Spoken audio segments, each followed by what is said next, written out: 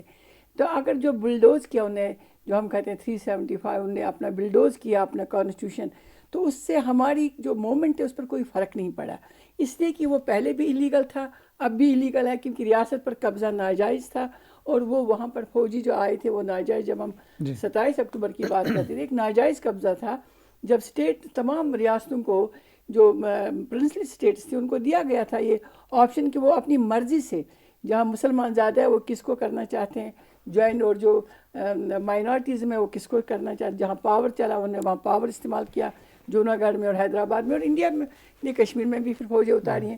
اب اس سے آگے کیا ہوگا؟ جو 2 مقاصد سے وہ حاصل کرنا چاہتا تھا کہ زیادہ سے زیادہ مسلمانوں کا، جب گورنر راج پہلا لگ گیا کشمیر میں 1919 میں، جگموہن کے نے جو وہ رزلٹ دینے تھے وہ نہیں ہوئے، ہزاروں کی تعداد میں گرفتار اور قتل و غارت ہوا ہے.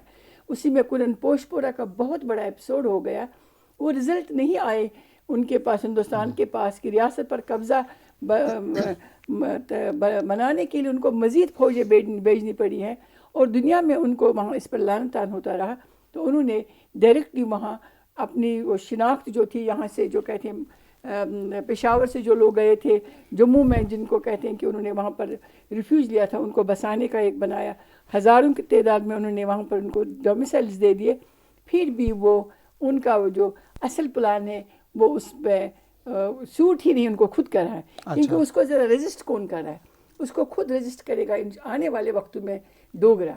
کیونکہ ڈوگرا کبھی نہیں چاہے گا کہ اس کی بزنس میں، ہم نے دیکھا ہے جب جموں کشمیر سے دارالخلافہ شفٹ ہو جاتا تھا جموں سے سری نگر، اس پر بھی بہت زیادہ کہ ہمیں اتنے پاورز، اتنی اکنامک جو فیسلٹیز ہے وہ نہیں ہیں جو ریاست کے اس حصے کو ہے، جس کو ہم وادی کہتے ہیں. لیکن اس میں اگر کسی حد تک ہندوستان کامیاب ہو گیا ہے اس کو انڈینائز کرنے میں، اگر ہندوستان کسی حد تک کامیاب ہو گیا مندر بنانے میں، لوگوں کو بسانے میں، لیکن ہندوستان کشمیر کے دل جیتنے میں کامیاب نہیں ہوا ہے. چاہے اس کے لیے اس نے کوئی بھی راستہ اختیار کیا، قتل و غارت کا کیا ہے، یا جو انہوں نے بہت ساری رعایتیں دی، ڈیولپمنٹ کے نام پر انہوں نے بہت کچھ کر دیا. وہ اس چیز کو کسی بھی دنیا کے کسی بھی مہذب قوم نے نہیں مانا ہے کہ یہ آزادی کی یا جو کمٹمنٹ ہے اس کے برابر متبادل نہیں ہے. اور ہندوستان کے اندر آپ دیکھیں ہمارے ساتھ جن لوگوں کا اٹھنا بیٹھنا ہندوستان کے اندر تھا، جو باہر کام کرتے تھے ہیومن رائٹس کے حوالے سے، ان پر بھی قدغن ہے کہ وہ ایک لفظ نہیں بول سکتے ہیں. کیمبرج یونیورسٹی میں ابھی پروگرام تھا لاسٹ 2 مہینے پہلے، 1-1.5 مہینے پہلے، وہاں ہندوستان کی ایک بہت بڑی ہیومن رائٹس ایکٹیوسٹ ہے جو سپریم کورٹ کی ایڈوائزر بھی رہی ہیں. ان کو جب کشمیر پر پتہ چلا کہ میں کشمیر پر بات کروں گی، انہوں نے اس زوم کانفرنس سے اپنے آپ کو علیحدہ کر دیا کہ مجھے کہیں جانا ہے، کیونکہ اگر وہ اس تقریر کے دوران بھی وہاں رہتی تو اس پر بھی قدغن لگنی تھی کہ کسی کو علم نہیں ہے کشمیر کے لیے بات کر. ہندوستان کے خود لوگ جو ہیں وہ اس کو کنڈیم کرتے ہیں، دنیا نے اس کو کنڈیم کیا ہے کہ ہندوستان یہ نہیں کر سکتا. لیکن وہی مائٹ از رائٹ، پاور ہے اور دنیا اس وقت ان کا ساتھ دے رہی ہے. وہ ریاست کا نقشہ ہی تبدیل کرنا چاہتا ہے، زبان تبدیل کرنا چاہتا ہے، سلیبس تبدیل کر رہا ہے. وہاں پر انہیں وہ جو سکولز ہیں ان کی چین شروع کر دی ہے. ہندی تو انہیں پہلی زبان بناتی، اب جنا گنا منا یا دوسری چیزیں وہ انٹروڈیوس کریں سکولوں میں. لیکن بظاہر تو یہ لگ رہا ہے کہ وہ تسلط جو ہے اس کو زیادہ دیر تک قائم رکھنے کے لیے بھارت اس سے آگے کیا کر سکتا ہے. ایک لوگوں کو تو ان کو ایک جنوسائیڈ اور کرنا پڑے گا، لوگوں کی جو تعداد ہے مسلمانوں کی وہ ختم کرنی پڑے گی. اور ریاست کو اگر وہ جموں کو الگ کر کے ریاست کا ایک دوسرا حصہ بنانا چاہتے، اس کے لیے ایک جنوسائیڈ کرنا ہے. اور جو جنوسائیڈ ہمیں نظر آتا ہے مختلف صورتوں میں، یا کلچرل انویژن جو ہے وہ بڑھ رہا ہے، تشخص پر وہ ہمیشہ وار کرتے آئے، ابھی پھر کر رہے ہیں. اب اگر انہوں نے ایک دے دیا، ایک ایٹماسفیئر وہاں بنایا ہے جو ابھی ہم دیکھ رہے ہیں، جو الیکشنز کے نام پر انہوں نے جو الیکشنز کسی صورت میں بھی لوگوں کے لیے یا کسی دنیا کے لوگوں کے لیے کبھی قابل قبول تھے نہیں، کیونکہ ان کا اور اقوام متحدہ کی قراردادوں کا آپس میں تعلق نہیں تھا. لیکن بھارت کا یہ جو منصوبہ تھا 19 اگست کے بعد کہ ہم ریاست میں ایک خاموشی سے ایک تبدیلی لائیں گے، وہ تبدیلی نہیں آئی ہے. اب آنے والے وقتوں میں وہ یہ کہہ رہے ہیں کہ ہم 12 سال لگیں گے. جو یہ جنریشن ہے جو اس دوران پیدا ہوئی، جنہوں نے برہان وانی جیسے لوگ پیدا کیے، جی جنہوں نے سوشل میڈیا کو بہت ایکٹیو کیا ہے، جنہوں نے دنیا کے سامنے لیگلی پیسفلی ایک کشمیر کا جو یہ مقدمہ ہے رکھا ہے، جس میں کوئی گن، جس میں کوئی چیز استعمال نہیں ہوئی ہے، ایک پیسفل پروٹیکٹ وہ جو ہے انہیں کیا ہے، پروجیکٹ کیا کشمیر کو. لیکن اس سے بھی ہندوستان کو جو خطرات تھے وہ اب سامنے آ رہے ہیں. جو نئی نسل ہے وہ ان کو دور رکھنا چاہتے ہیں. دور رکھنا ہے اس مومنٹ سے دو ہی چیزیں ہیں، برین واش تو کر نہیں سکتے ہیں، جی ہاں میموریز آف واش نہیں کر سکتے ہیں، یا تو ان کو ہندوستان میں لے کے جانا ہے جیسے 90s میں ہوا. جو یتیم بچے تھے ہزاروں کی تعداد میں ہندوستان میں بھیجے گئے تعلیم کے نام پر، پتہ نہیں چلا وہ اس ہیومن ٹریفکنگ میں وہ کہاں پر وہ جو ٹریفکنگ ہوئی وہ کہاں استعمال ہوئی ہے، جن کا ابھی تک کوئی ویئر اباؤٹس نہیں ہے ہمارے پاس. لیکن اب جو یہ 2019 کا جو ایپیسوڈ ہے، یہ بھارت کو خود ہی ایک وقت آئے گا، اس کے لیے ایک درد سر بن جائے گا. کیونکہ کتنی دیر تک آپ لوگوں کو ڈیوائیڈ کرتے جائیں گے.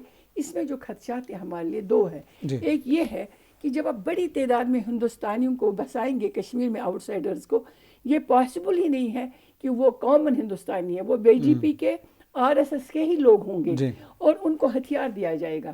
پھر اسی طرح سے منظم طریقے سے کشمیر کے اندر کمیونل رائٹس کیے جائیں گے، جیسے گجرات میں ہوئے، جیسے احمد آباد میں ہوئے، جہاں ہب تھا، اکنامک ہب تھا مسلمانوں کا احمد آباد، جہاں سٹیل کی انڈسٹری بہت مشہور ہوا کرتی تھی کسی زمانے میں، وہ انہیں تتر بتر کر دیا اس اکانومی کو. گجرات میں آپ دیکھ لیں کیا ہوا ہے. یہی خدشہ ہے کہ کمیونل رائٹس ہو جائیں گے، آمنے سامنے ہندوؤں اور مسلمانوں کو لایا جائے گا. وہ ایک جو ایٹماسفیئر ہے ہارمنی کا، ریلیجس ہارمنی کا، اس کو خطرہ ہے. اس سے ہمیں لوگوں کو آگاہ کرنا بہت ضروری ہے. باقی جو بھی تبدیلی ہے یہ دنیا تسلیم نہیں کرتی ہے. ہمیں صرف یہ ہے کہ ہمیں اپنا ڈپلومیٹک جو کوریڈورز ہے، ایگریسو ڈپلومیسی کی طرف جانا ہے. پہلے بھی میں نے بتایا ہمارا جو فریق ہے اس کی ڈپلومیسی چلے گی. کشمیریوں کی جو اپنی ڈپلومیسی ہے، کشمیریوں کا جو اپنا قضیہ ہے، ان کو اپنے ہاتھ میں لے کے خود اپنے کاز کو آگے بڑھانا ہے. شمیم شال صاحبہ نے جہاں اپنا ایک آرگومنٹ کنکلوڈ کیا اس میں ڈپلومیسی کا ذکر کیا. الطاف حسین ونی صاحب، جو بھارت کی ڈپلومیسی ہے، سفارتکاری، اس کی بیس ہے چناکیہ کی فلسفی کے اوپر. اور ارتھ شاسترا کو اگر اسٹڈی کیا جائے اس میں ڈسیپشن، دھوکہ، فاکسی چالیں چلنا، دنیا میں جو دغا بازیاں ہیں وہ کھیلنا، لوگوں کو جو ہے بیک سٹیبنگ کرنا، اس طرح کی چیزیں ہیں کہ اپنے انٹرسٹ کے لیے دوسروں کو قربان کر دینا. میں یہ سمجھتا ہوں یہ تو چیزیں واضح نظر آ رہی ہیں. اس کے حوالے سے آپ کیا کہیں گے جو ابھی بھارت کی سفارتکاری بھی ہے، اور اس میں ایک چیز کا اور بھی آپ کا آرگومنٹ چاہوں گا، جو ابھی ریسنٹلی ایک ڈھونگ رچایا گیا ہے الیکشن کا بھارت میں، نریندر مودی کی جو سبکی ہوئی ہے ہمیشہ سے مینج کرنے کی کشمیر کے الیکشن کو، انجینئر کرنے کی، اس کے اوپر آپ کے کیا خیالات ہیں؟ دیکھیں، دو چیز، ہندوستان کو اپنا جو کچھ اس نے کشمیر میں کیا اس کو کرنے کے لیے، اس کو دنیا کو دکھانے کے لیے اس نے اپنے آرگومنٹس تو بنانے ہیں، اور وہ اپنے آرگومنٹس بناتا گیا. اور یہاں تک کہ اس نے کوشش کی کہ دنیا اس کو تسلیم کرے، لیکن دنیا کے کسی بھی فورم نے اس کو تسلیم نہیں کیا. اور دنیا میں اس وقت بھی کشمیر ایک متنازع علاقہ ہے، کشمیر کی ایک متنازع حیثیت ہے. جہاں تک ان الیکشنز کی بات ہے، دیکھیں 10 سال گزرنے کے بعد ایک الیکشن کیا گیا. یہ کوئی پہلا الیکشن ہندوستان میں نہیں، یہ ہندوستان نے مقبوضہ کشمیر کے اندر 13واں الیکشن کرایا. اگر الیکشنز کرانے سے مسئلے حل ہوتے تو کب کے حل ہوئے ہوتے. اب جو کہ بی جے پی نے 5 اگست 2019 کو کیا تھا، اس کا مقصد ہی تھا ایک تو آبادی کا تناسب تبدیل کرنا، اور پھر ایک ہندو چیف منسٹر کشمیر میں انسٹال کرنا، جس کے لیے انہیں ڈیلیمیٹیشن کی کشمیر کی. انہوں نے اسمبلی سیگمنٹس اس طرح سے ترتیب دیے تاکہ زیادہ سے زیادہ ان کے لوگ اسمبلی میں آ جائیں، جس میں انہوں نے ایسے 31 اسمبلی سیگمنٹس بنائے تھے جہاں ہندو میجارٹی بنائی تھی انہوں نے، تاکہ 31 ڈائریکٹ آ جائیں ہندو. اور پھر انہوں نے پیر پنچال اور دوسرے علاقوں میں، ایسے جگہوں میں، اور جموں میں، اور جو ہمارا ڈوڑا کشتواڑ والا علاقہ تھا، وہاں پر انجینئرنگ اس طرح سے کی تھی تاکہ گوجروں کو اور پہاڑیوں کو جو سٹیٹس دیا تھا شیڈول کاسٹ اور شیڈول ٹرائب کا، وہ ہمیں ووٹ دیں گے، وہ 5-8 اسمبلی سیگمنٹس اور ایڈ کریں تو وی ول ریچ آؤٹ ٹو 41. اور 5 جو ہے نا گورنر کو اختیار ہے وہ دے دے گا، اور 2-5 جو مقبوضہ کشمیر سے وہ آزاد امیدوار جو ان کے الائز تھے وہ کامیاب ہو کر وہ حکومت بنائیں گے. لیکن کشمیری کے سامنے 2 چیلنج تھے، اور کشمیریوں نے بڑی ہوشیاری کے ساتھ، بڑی ذہانت کے ساتھ بی جے پی کی اس جو چیلنج تھا اس کو قبول کرتے ہوئے ان کو شکست فاش کر دی.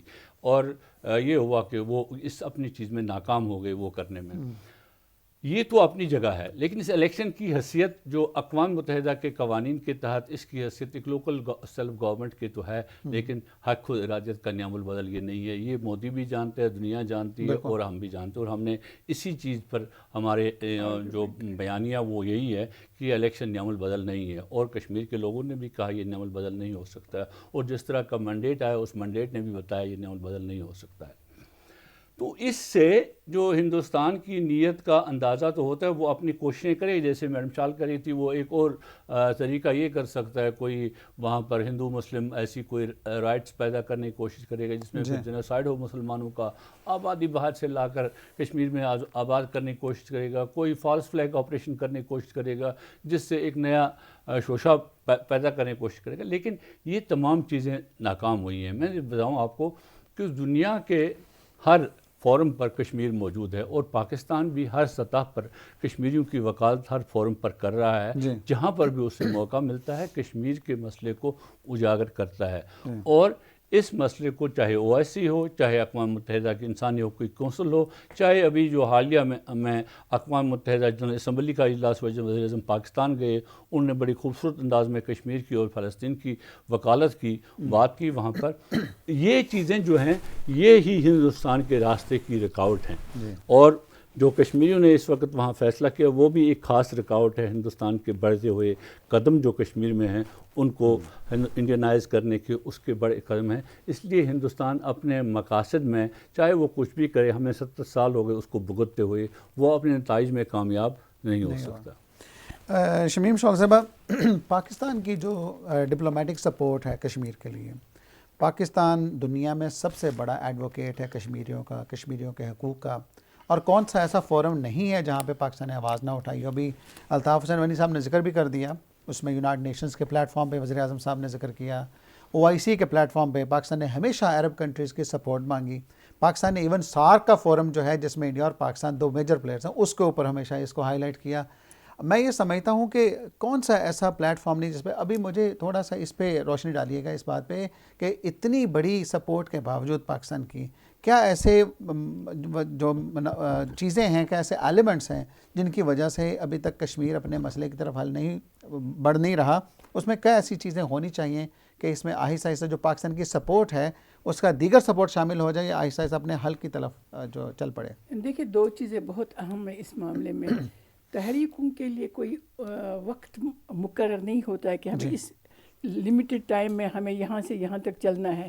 اس کے لیے ایک لمبی عمر ہوتی ہے، ایک لمبی تاریخ ہوتی ہے، لیکن کنسسٹنسی بہت ضروری ہے. بہت خوبصورت بات کی کنسسٹنسی. ایک چیز ہے مقبوضہ جموں کشمیر کی قیادت کو بھی سمجھنا چاہیے، پاکستان کی قیادت کو بھی یہ مد نظر رکھنا چاہیے کہ جب تک اس میں جو یہاں کی پالیسیز ہیں وہ ایک پرماننٹ فورم جو ہے ان کا پارلیمنٹ ہے، اگر وہاں پر ایک مستقل کشمیر پالیسی اپنائی جائے جس میں کہیں رد و بدل نہ ہو، جس میں کہیں فارمولے نہ آئے، جس میں کہیں بیک ڈور اور چینل 2 اور 3 ڈپلومیسی نہ ہو، جس میں ایک آؤٹ رائٹلی جیسے انڈیا نے کیا. انڈیا نے سب سے دیکھیے دشمن سے سیکھنا چاہے.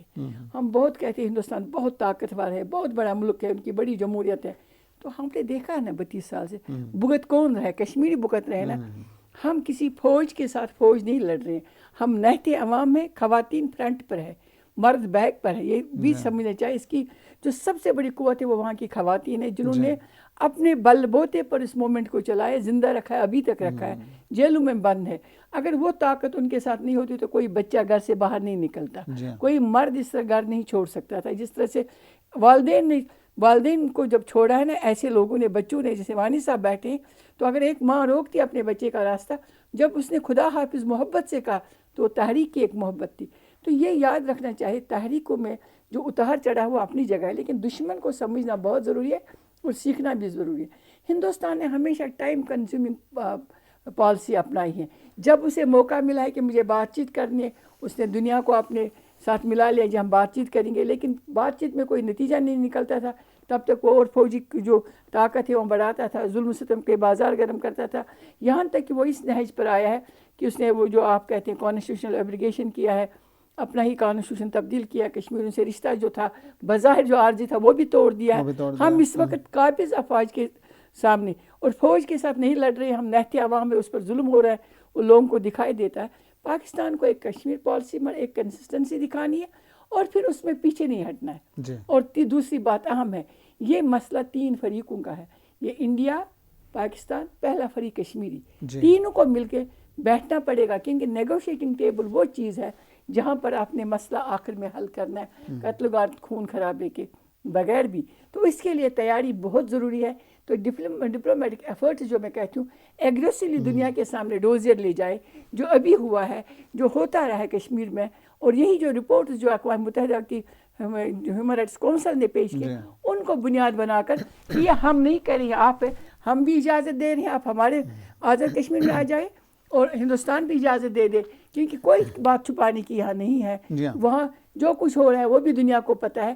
بلکہ وہاں پر جو ڈوزیر ہے جس کا وانی صاحب نے تذکرہ کیا کہ جو کمشنر فار ہیومن رائٹس ہے, اس نے بتا دیا ہے اپنی رپورٹ میں, یہ جو لوگوں کی جو سوشل میڈیا کے ذریعے ہمارے ساتھ کانٹیکٹ کیا گیا ہے کہ یہ ایٹراسٹیز ہوئی ہے, ہم اس کو دیکھنا چاہتے ہیں. اوپن کرنے ہیں اپنے یہ جو علاقے اور دیکھ لیں, پھر ہندوستان ہمارے پاس انشاءاللہ اچھے ریزلٹس آ جائیں گے.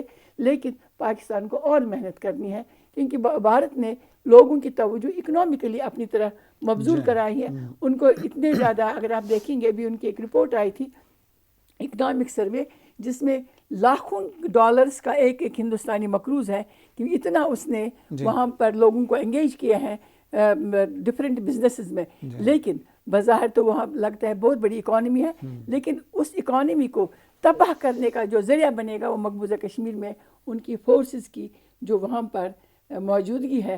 کیونکہ آپ دیکھ رہے ہیں کہ ان میں سائیکالوجیکل بہت ڈپریشن بڑھ رہا ہے, فوجی بھاگ رہے ہیں کیمپوں سے, اس لیے کہ وہ بھی خود دیکھتے ہیں وہ انسان ہے, یہاں پر کیا ہو رہا ہے. تو ہمیں ان سب چیزوں کو دیکھ کے اپنی جو اسٹریٹجی ہے اس کو تبدیل کرنا پڑے گا, وقت آ چکا ہے.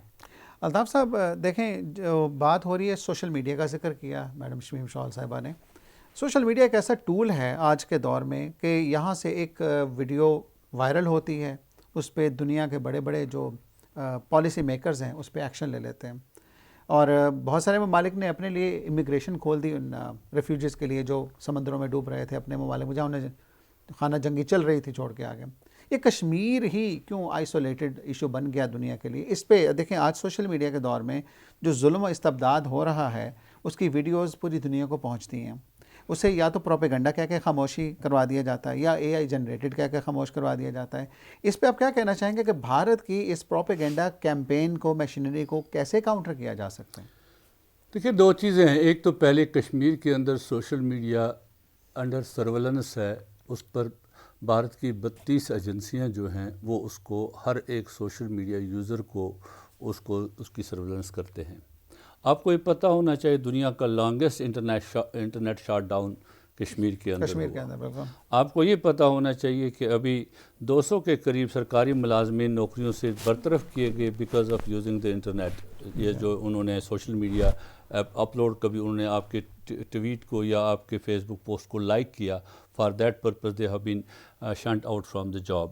یہ وجوہات ہیں. اور پھر تیسری بات ہے کہ انٹرنیشنل میڈیا کی رسائی کشمیر تک نہیں ہے. آپ نے بات کر رہے تھے, ہم اکثر بات کرتے ہیں غزہ کی یا فلسطین اور کشمیر کی.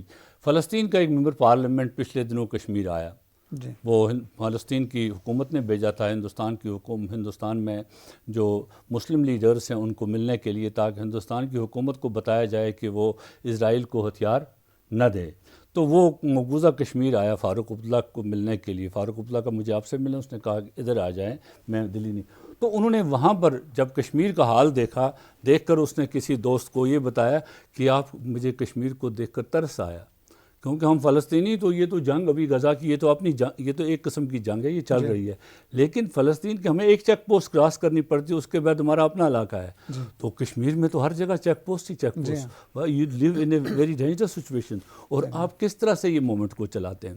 پھر دیکھیں نا, فلسطین کے ہر پتھر کے نیچے ایک جرنلسٹ ہے جو رپورٹ کرتا ہے. کشمیر کے اندر وہ نہیں ہے. رپورٹنگ کا کشمیری بچے رپورٹ کرتے ہیں تو جیل میں چلے جاتے ہیں, باہر کا جرنلسٹ ہے نہیں. تو کشمیری کے لیے بڑا مشکل ہے.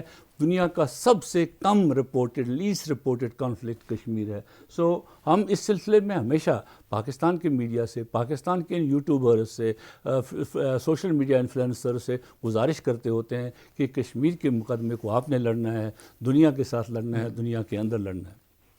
الطاف حسین ونی صاحب آپ کا بہت شکریہ، بڑے ہی ایک دلیل کے ساتھ آپ نے جو آرگومنٹ دیے. میڈم شمیم شال آپ کا بہت شکریہ، آپ نے بہت ہی ایک ایویڈنس بیسڈ اپنی جو چیزیں شیئر کی اور بڑا ہسٹوریکلی بڑے کمپیلنگ آرگومنٹ دیے. سامعین و ناظرین، آج ہم بات کر رہے تھے 27 اکتوبر کے حوالے سے، کشمیر کے یوم سیاہ کے حوالے سے. آپ اجازت دیجیے آپ کے ہوسٹ ڈاکٹر رضوان نصیر کو، پھر ملاقات ہوگی. تھینک یو، اللہ حافظ.